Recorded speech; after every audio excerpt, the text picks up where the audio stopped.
Hey, beautiful, welcome in. I am delighted to have you join us for a very special series of tarot and oracle readings honoring Black History Month. If this is your first video, I want to begin by sharing my inspiration and process for curating this series. But if you've already heard my spiel, you can use the timestamp in the caption below to skip straight to the reading. This series centers around a deck of cards that I've had for almost 2 decades. It is the African American Women Knowledge cards created by the Library of Congress.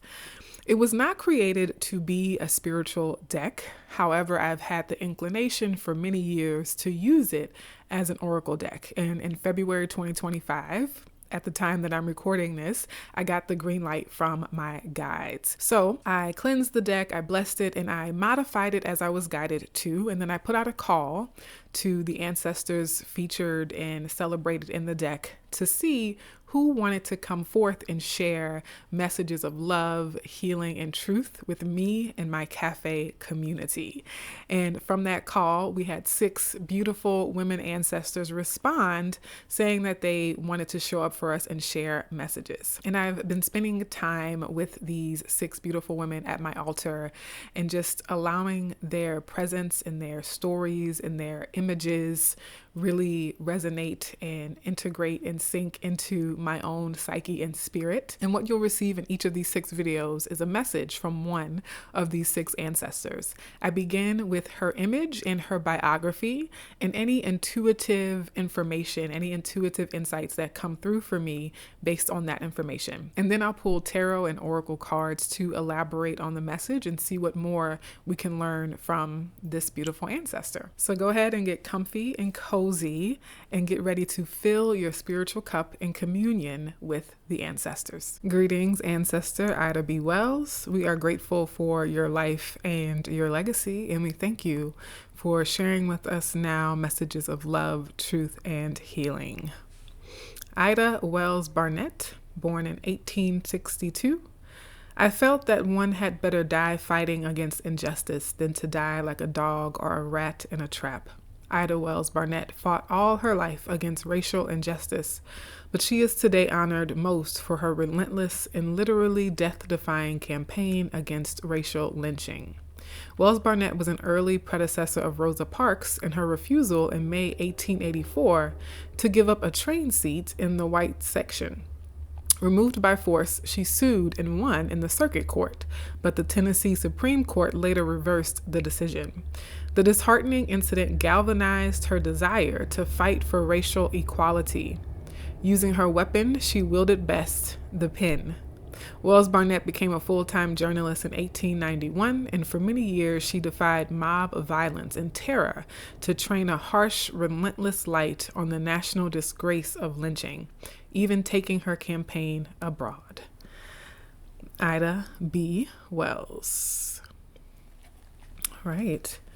So I found it interesting that in this series of 6 women ancestors, we have women from various aspects of life. We have sports and athletics with Wilma Rudolph. We have music and song with Mahalia Jackson. We have literature with Toni Morrison. We have politics and government with Shirley Chisholm. And we have education with Septima Clark. And now we have Ida B. Wells with journalism and media and activism. And what's coming through intuitively with Ida B. Wells is the ongoing fight, the resistance, and her commitment to resistance, and her ability to know the unique way in which she was able to participate in the resistance. And so she knew her lane, right? She knew what her role in the movement, in the fight for liberation and justice was, using the weapon she wielded best, her pen. And it's almost like there's this innate spirit in some people to fight back and to stand up. And they sort of have this innate quality of doing what it takes. And the whole theme of this series has been one of sacrifice, whether it's sacrifice in time, energy, effort, commitment, dedication, to making sure that people you love, and that really all people, all of humanity can live free lives, right? Free from harm, free from degradation, and so many other things. And Ida Wells Barnett was a fighter.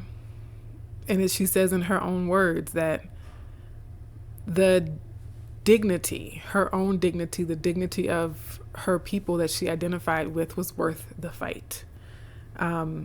That's coming through really strongly there. It wasn't, I think it's important to understand like why people focus on fighting and resistance. And there's this, in 2025, there's a lot about Black joy and Black rest and Black softness and Black beauty. And all of that is also forms of resistance. All of that is also an act of resistance. It's also a way to reclaim your own sense of humanity. But I think our ancestors did not have as much opportunity as we do to rest, to focus on beauty and joy and pleasure as resistance, because there was a more immediate threat for them, right? It's like Maslow's, I'm not saying it correctly, Maslow's. Y'all know what I mean. Hierarchy of needs, the hierarchy of needs that must be met in order for us to self-actualize.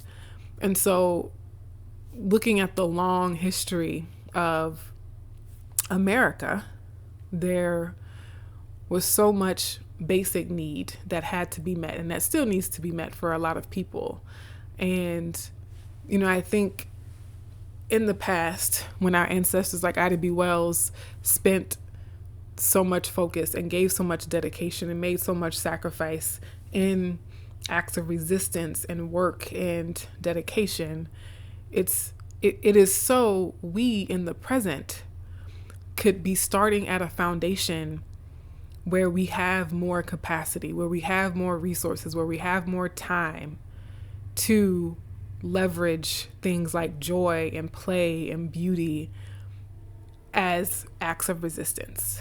And I think that's where the gratitude comes in. That's where the veneration and the honor and the celebration of our ancestors' sacrifices is that my ability, the amount of freedom I have to say I'm focusing on acts of joy as resistance and acts of beauty as resistance and acts of rest as resistance is because the sacrifices of my ancestors put me in a position to do that now, to be there now, because my basic needs are met, because I have benefited from people who've come before me, both in my immediate family as well as the collective ancestors who helped to create conditions in this society where I could shift priorities, where I could have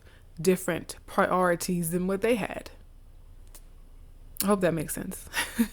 And yeah, I just, the series, I feel so blessed and just honored to be doing this series.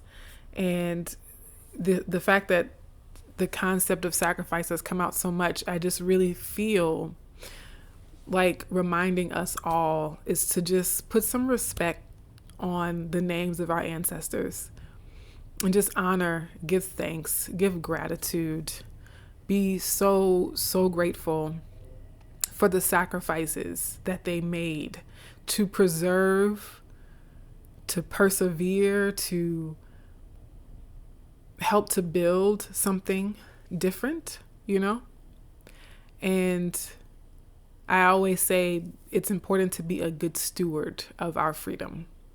They fought so hard and they worked so hard so that I could have the lifestyle that I have now. And as much as we talk about like, oh, I manifested that and I worked for that and all these things, like it still was made possible because of what came before me. And yeah, I really want this series to promote and facilitate our gratitude, our thanks, and our honor and our celebration of really these amazing ancestors who did live the best way that they could live.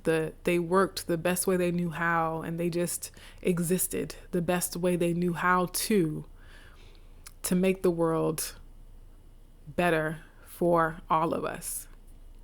And their struggle is not in vain, you know? I am my ancestors' wildest dreams, and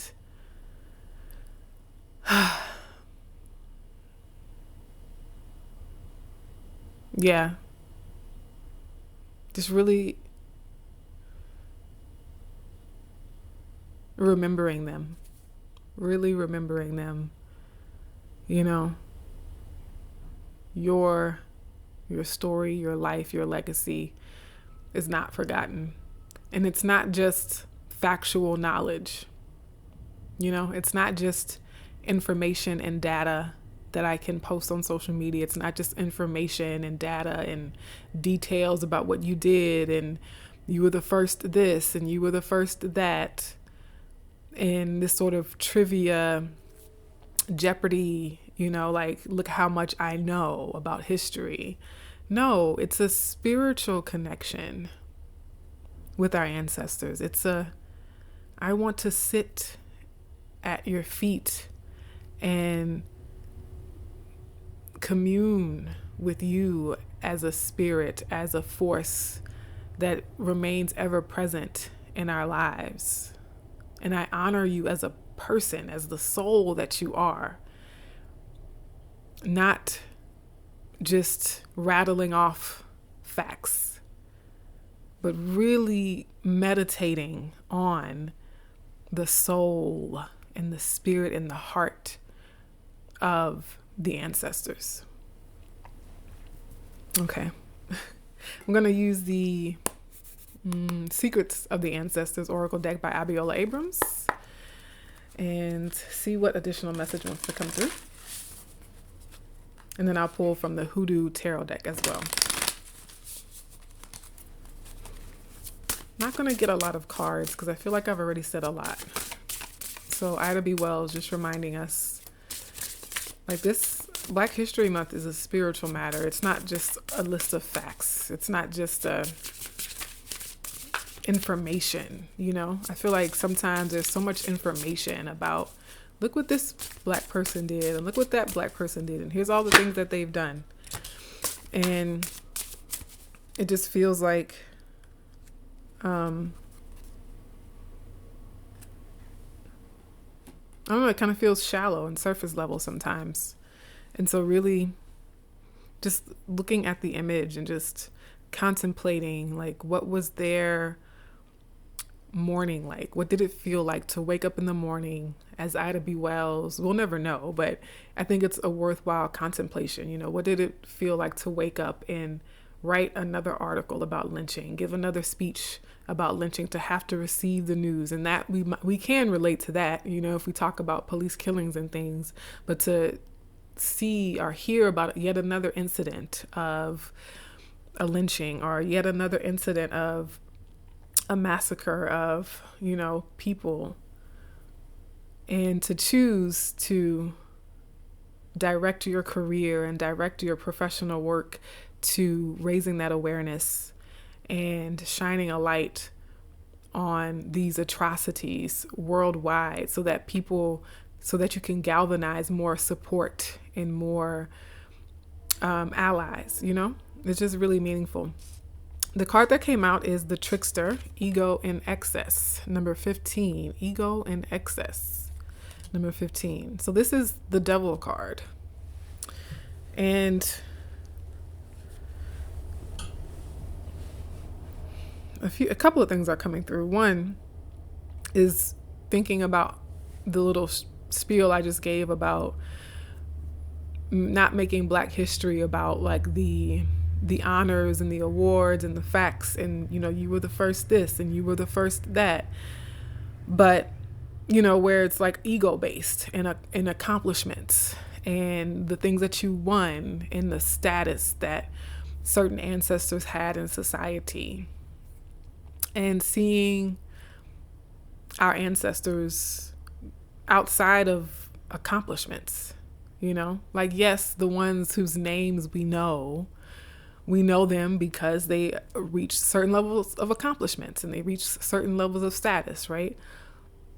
But it doesn't have to be that. Black history doesn't have to be about the first one to achieve, and you won this and you won that and you became famous and you had this position and you had that role, right? Like, honoring our ancestors can and must go beyond celebrating accomplishments, right? Like, just celebrating their survival, celebrating their persistence, celebrating their existence, their heart, their soul, just honoring what the emotional strength that it took to simply be alive and be living day to day in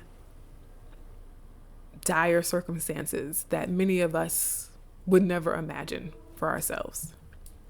The other thing that comes through with this is this energy of oppressors, right? The trickster, the ego, the excess, speaking to the systems and the individuals and the organizations that would seek to harm us or that would collaborate on our demise. You know what I mean?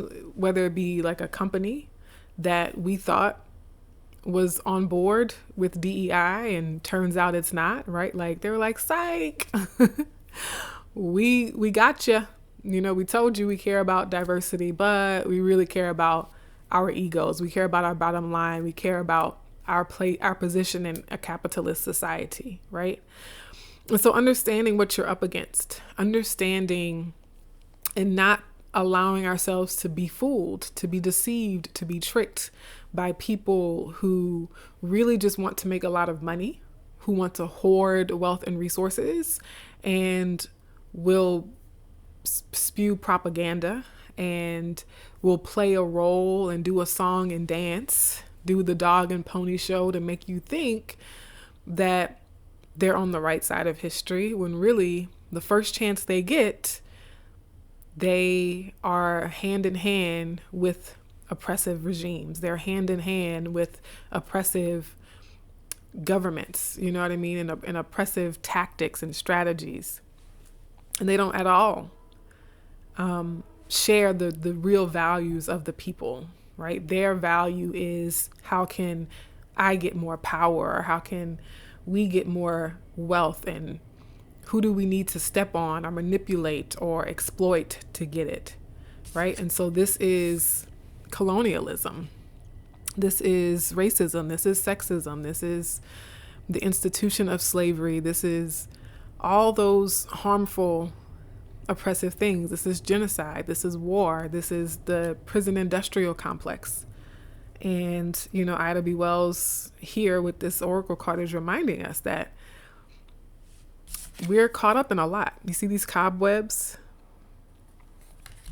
It's this, when we talk about systemic things, it is like that. It is like a network of multiple things. You pull one thread and you think it's sexism, and then you see how that thread is tied to capitalism, and you see how that thread is tied to racism, and you see how that thread is tied to, consumerism and all these other facets of life and society that would restrict us and would repress us. And remaining cognizant of that, and being aware of where's the trickster in me, what's the ego in me, what's the excess in me, and am I trying to use the master's tools to destroy the master's house, right? Where do I need to decolonize my own mind? Where do I need to decolonize my own spirituality? And always being aware of the shadow that exists within us and within the larger society. Okay, I'm gonna pull from the Hoodoo Tarot now.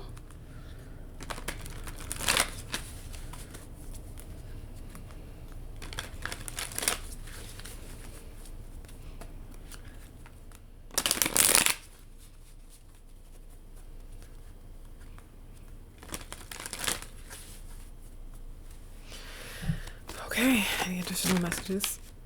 That almost fell out. I felt it.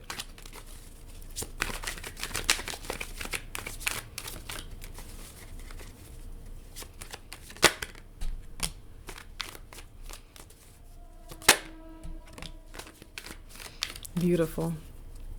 Absolutely beautiful. Look what's at the bottom. Look who's at the bottom. Gullah Jack. Gullah Jack has been in 3 of the 4 readings I've done so far. And in the other reading, it wasn't Gullah Jack, but it was the Hanged Man from this oracle deck. So essentially the Hanged Man, that idea of sacrifice. And I today, I split the recordings across 2 days. And today I realized that energy keeps coming out in all the readings, because we are meant, this month, Black History Month, is about honoring the sacrifices of our ancestors, and about us having to understand, okay, when is it my turn to sacrifice? What am I willing to sacrifice in terms of time, in terms of ego, in terms of materialism, in order to preserve and expand and deepen the freedoms of mind, body, and spirit for as many people as possible?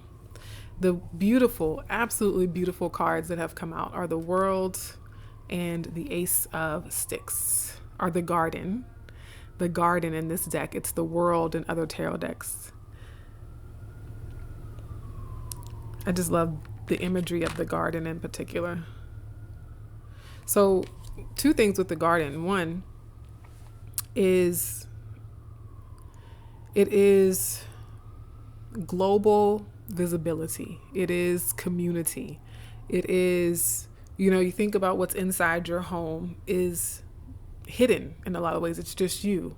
But when you're out in your garden, it is about a more public position. It is about a more public face. And its correspondence to the world is about that global perspective, that global consciousness.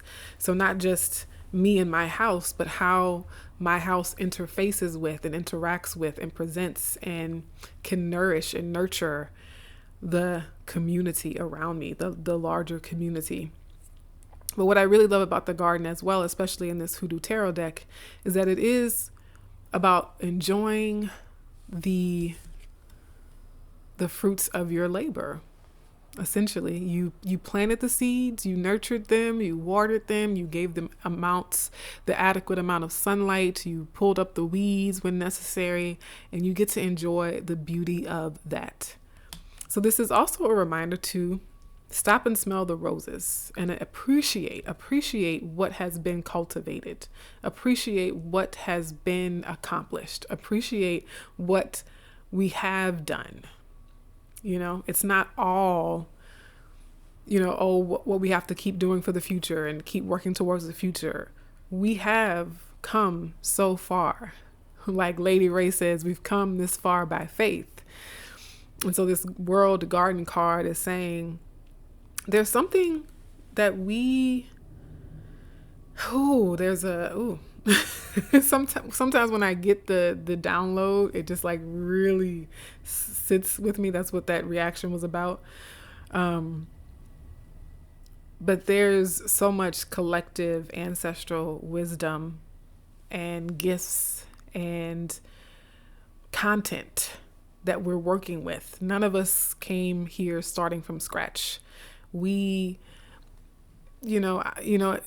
Alice Walker's In Search of Our Mother's Gardens. It's like our foremothers, our forefathers, our ancestors had given us so much, and we can return to the garden of what our collective culture, our collective ancestry has created for us and provided for us, and we can use that as sustenance, and we can use that to continue to nurture us going forward.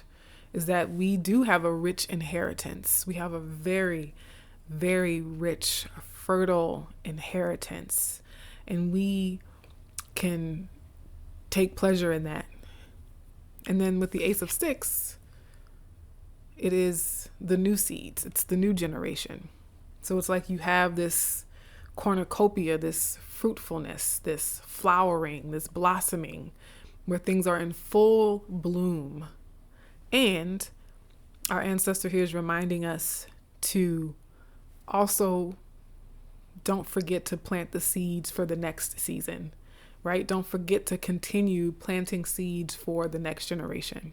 And so it is this duality where we can appreciate the gardening that our ancestors have done, but we don't just appreciate and enjoy what they've done. We also have to make sure there's a garden to enjoy for future generations as well. And so there's a new seed, a new inspiration, a new impulse that might come out of this, right? And it's a yin and yang, it's an ebb and flow, and it's a reciprocal thing where we get our nourishment and sustenance from the existing garden that has been created, and that empowers us and fuels us to go and cultivate new land, right? And go and plant more fertile ground elsewhere as we are guided to and inspired to. Yeah. So thank you again to our ancestor Ada B. Wells for coming through with this message of love, truth, and healing.